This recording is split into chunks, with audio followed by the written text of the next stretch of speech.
मेरे प्रिय विद्यार्थियों, आज फिर मैं एक नए वर्ग में आप सबके साथ उपस्थित हूँ।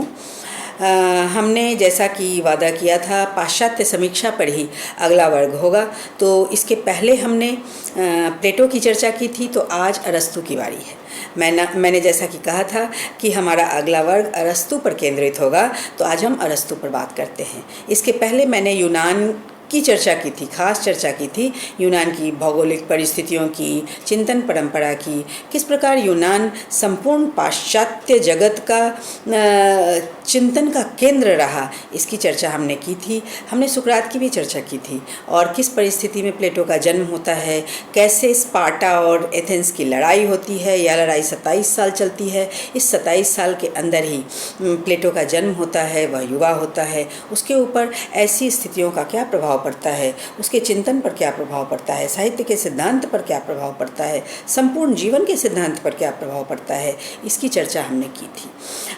सुकरात से अत्यंत प्रभावित प्लेटो प्रतिक्रिया में आते हैं जब उन्हें मृत्युदंड मिलता है, लेकिन यह प्रतिक्रिया उनके सिद्धांतों में कहीं ना कहीं दिख जाता है। जिस प्रकार प्लेटो पर अपने गुरु सुकरात का बहुत प्रभाव था, उसी प्रकार प्लेटो का शिष्य अरस्तु होता है, जिस पर अपने गुरु प्लेटो का प्रभाव रहता है, बहुत प्रेम होता है और उन्हीं के सिद्धांतों को आगे बढ़ाता हुआ अरस्तु बहुत कुछ हमें देख कर जाते हैं।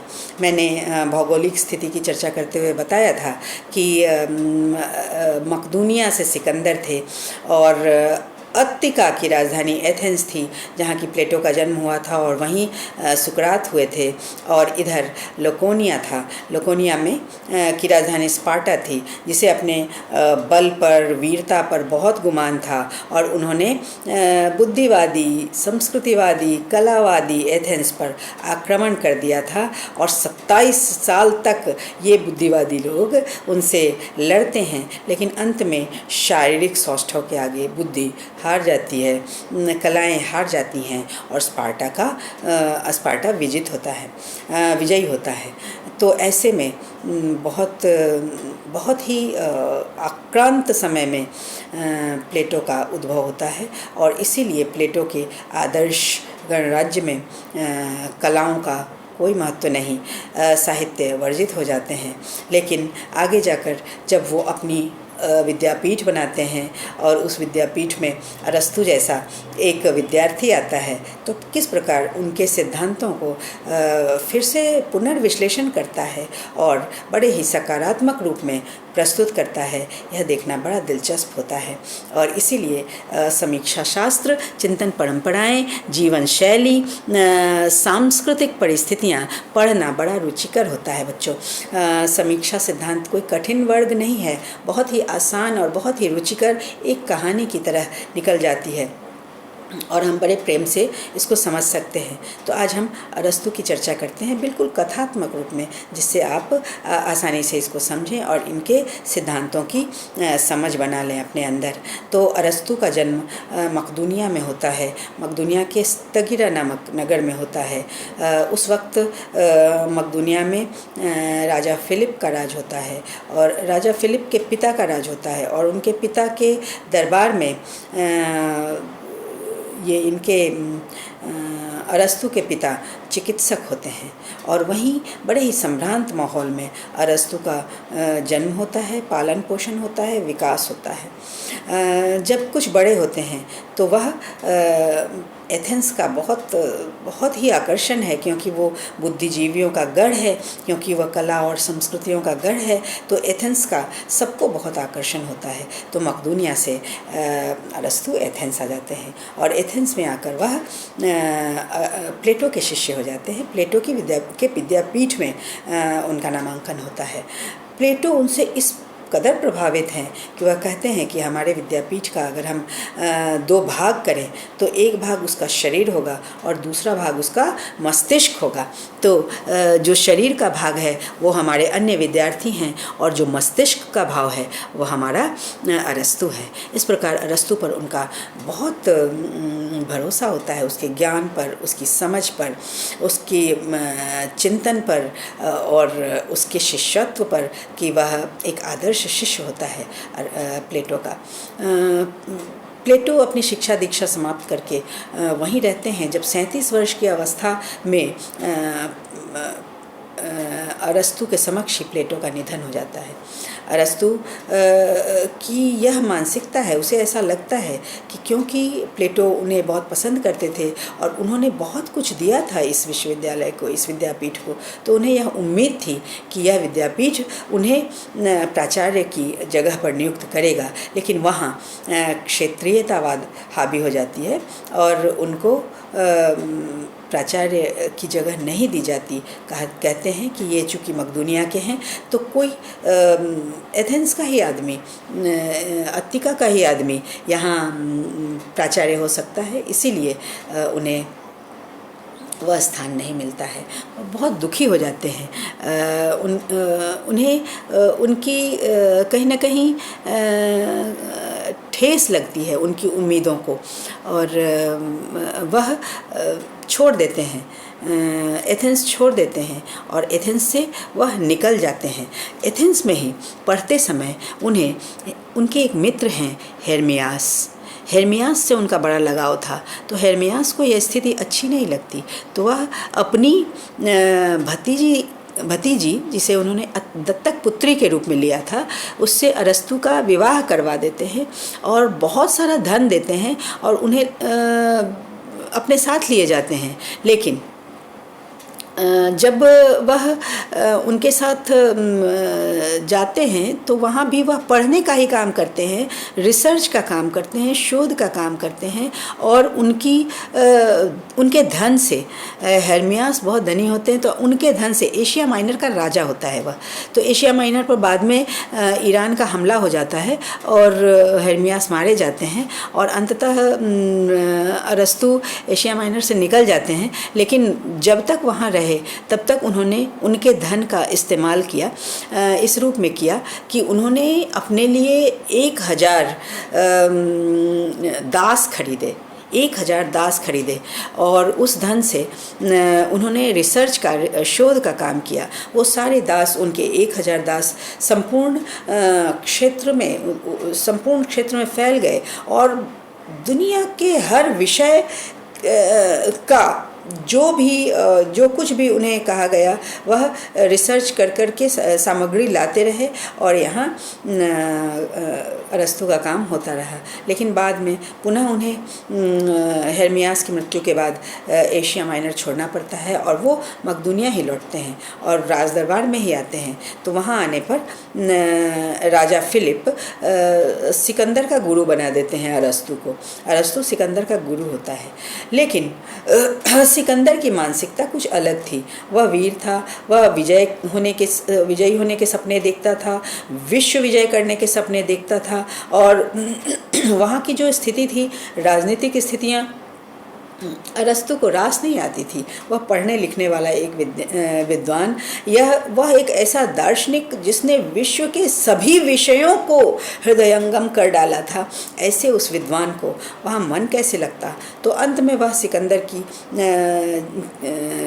की राज सत्ता को छोड़कर वहाँ से वह बाहर निकलता है और पुनः एथेंस आता है। एथेंस का ऐसा आकर्षण है कि कोई भी विद्वान वहाँ से अलग हो ही नहीं पाता था। तो फिर वह एथेंस ही आता है और वहाँ आकर अपनी एक अलग पाठशाला खोल लेते हैं और वह एक अलग स्कूल खोलते हैं और उसमें वह अपना लेक्चर देते हैं। तो दिन के समय में वह अपने शिक्षार्थियों को पढ़ाते हैं, जिनका नामांकन उस स्कूल में है उनको पढ़ाते हैं और शाम के समय में वह नागरिकों को पढ़ाते हैं, नागरिकों के लिए वाचन देते हैं और संपूर्ण एथेंस के लोग उनको सुनने के लिए आते हैं। वह क्या कहता है उसको सुनने के लिए संपूर्ण एथेंस के लोग जमा होते हैं और इस प्रकार 2 सत्रों में उनका स्कूल खूब बढ़ता है। उनका रिसर्च का काम चलता रहता है, वह पढ़ने पढ़ाने का काम चलता रहता है। उनके अंदर दिमाग में ज्ञान की पिपासा कभी नहीं बुझती। और इस संदर्भ में जो पहली पुस्तक उनकी आती है वह है वसीयतनामा। उसमें आपको बहुत अच्छा लगेगा सुनकर कि अरस्तु ने जो दास प्रथा थी, दास प्रथा में लोग मनुष्य खरीदता था और उससे अपनी सेवाएं लेता था, या तो बहुत क्रूर सेवाएं भी लेता था, उनके साथ व्यवहार क्रूर करता था, या फिर जैसी भी सेवाएं लेता था, लेकिन उसको छोड़ता नहीं था, छोड़ने का कोई, वो मृत्यु पर्यंत उनके साथ रहता था, क्योंकि वो बिका हुआ होता था। लेकिन अरस्तु ने अपने 1000 दास को रिसर्च के काम में लगाया था। कोई छोटे काम नहीं लेता था उनसे रिसर्च के काम लेता था और उनसे सामग्री लाने का काम लिया। जो यह काम कर रहे थे, अपने एक जगह बैठ कर जो रिसर्च करते थे, उसके लिए विभिन्न जगहों से सामग्री लाने का काम वो अपने दास से करवाते थे, और अंत में उन्होंने उन सारे दासों को मुक्त कर दिया। यह इतिहास का पहला उदाहरण था कि किसी ने दास को खरीद कर मुक्त कर दिया हो, तो उन्होंने उसे मुक्त कर दिया, और वही उस वसीयतनामा में लिखा हुआ है। उसके बाद हम देखते हैं कि उसने जीवन में कोई भी शास्त्र, कोई भी विज्ञान छोड़ा ही नहीं, सब पढ़ लिखा, इतना पढ़ा कि लिखता ही रहा। अंत में उसने समीक्षा पर भी लिखा, जो कि पेरीपोएतियस नाम से संकलित है। यह पेरीपोएतियस को जब अंग्रेज़ों ने इंग्लिश में ट्रांसलेट किया तो इसे पोएटिक्स नाम दिया। तो इस पोएटिक्स के नाम से ही हम जानते हैं और हम पढ़ते हैं, पोएटिक्स ही पढ़ते हैं। तो इस पोएटिक्स में उसने क्या कुछ दिया, उन्होंने क्या कुछ सिद्धांत दिए समीक्षा के। आप देखिए कि प्लेटो के सिद्धांतों को उन्होंने किस प्रकार आगे बढ़ाया था। प्लेटो ने कहा था कि नकल की दुनिया होती है कला और साहित्य। भगवान ने एक दुनिया बना दी है और उसी दुनिया को पुनः रचते हैं, इसलिए ये नकल है, और नकल है इसलिए झूठा है, इसलिए उनके आदर्श गणराज्य में यह त्याज्य है, यह नहीं आ सकता।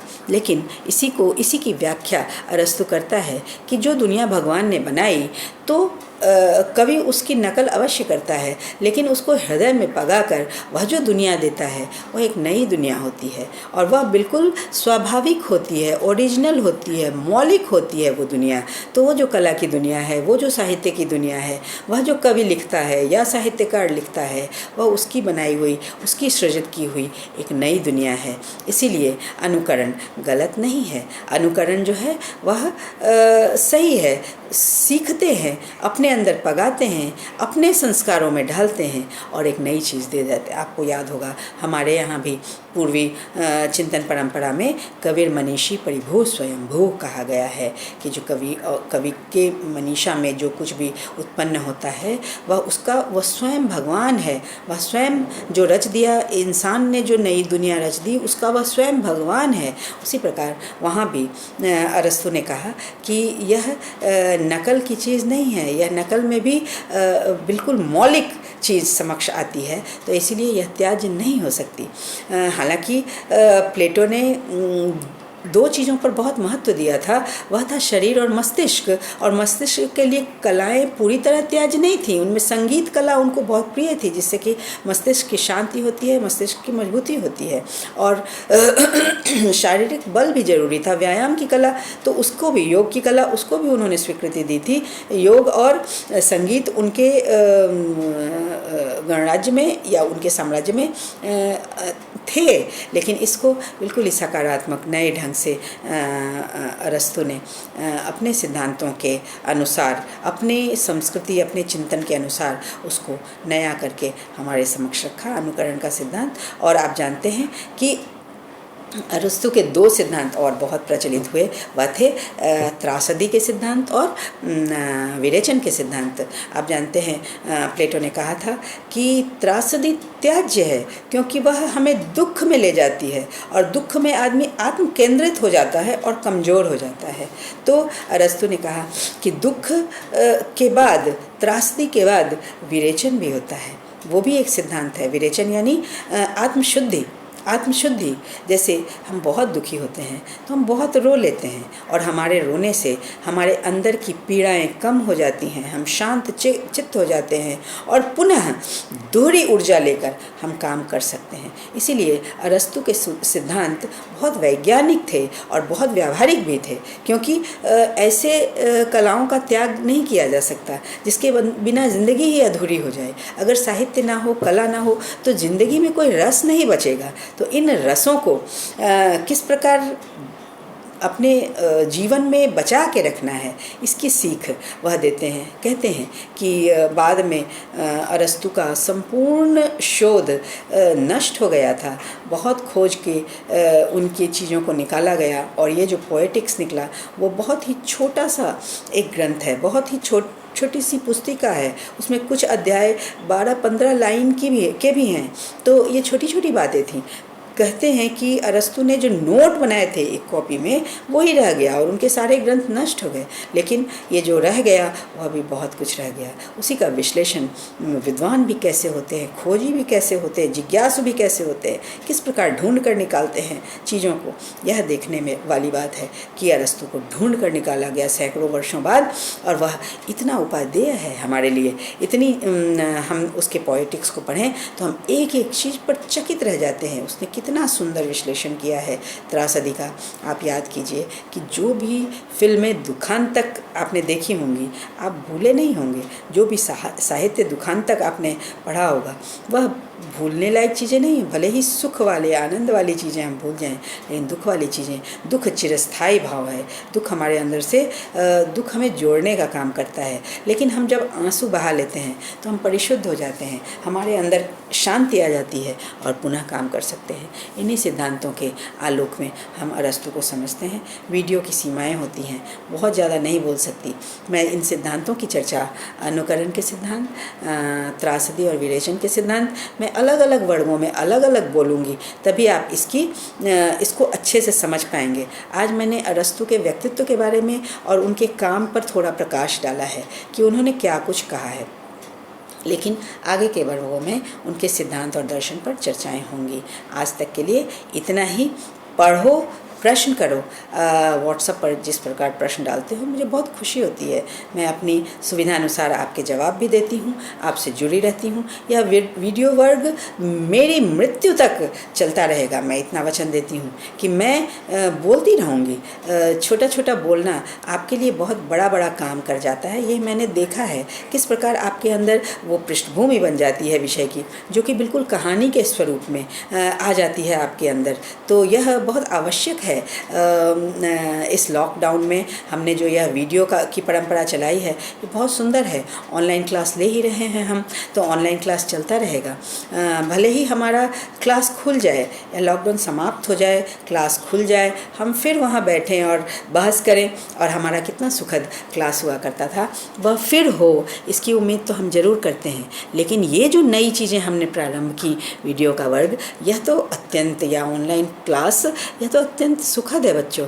हम इससे भी जुड़े रहेंगे और ऐसे इसको चलाते रहेंगे। भले ही हमें दिखाना किसको है, हमें तो पढ़ना और पढ़ाना है। यही ज़िंदगी का मूल मंत्र है, और इससे ही हम अंदर से परिशुद्ध होते हैं, बाहर से परिशुद्ध होते हैं, जानकार होते हैं, ज़िंदगी में सफल होते हैं, कर्म क्षेत्र में सफल होते हैं। तो हम ऐसे ही सफलता के गुण सीखेंगे, आगे बढ़ेंगे, पढ़ते रहेंगे। अगले वर्ग में मिलते हैं, तब तक के लिए बाय।